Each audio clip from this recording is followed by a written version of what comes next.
অনেক সময় অনেক কষ্ট ক্রিয়াবানের হয়, কিন্তু গুরুর সাপোর্ট স্রেফ স্মরণই করে, কিন্তু কখনো মুখ দিয়ে এটা বলেন না যে বাবা এটা একটু সারিয়ে দাও।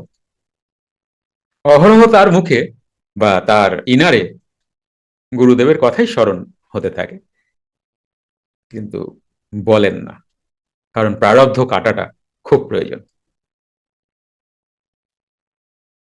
আর আমরা অনেকে কি করি, আমাদের জীবনে খারাপ খারাপ কিছু আসলেই পালাতে থাকি, আর ক্রিয়াবান কি করেন, দাঁড়িয়ে যান, আসো মিটিয়ে নাও। ডিফারেন্স বুঝেছো?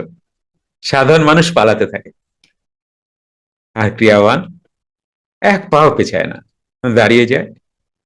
আবার রিপিট করছি, দাঁড়িয়ে যায় এবং সেটাকে অ্যাকসেপ্ট করে। এবং তার কুটস্থের আগ অব্দি যত ভগবানের সাথে দেখা হয়ে গেছে, কিন্তু তোমার এরপরে কিন্তু আর কোনো ভগবান নেই কুটস্থের পরে।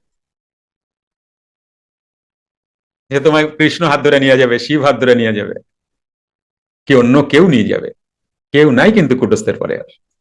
তুমি কুটস্থতে উঠতে গিয়ে, কুটস্থতে অবস্থানের আগ অব্দি তোমার সাথে কালী, দুর্গা, শিব, সরস্বতী, গণেশ, শ্রীকৃষ্ণ, শিবজি, সবার সাথে দেখা হবে, মা পার্বতী, শঙ্কর, ভোলে বাবা,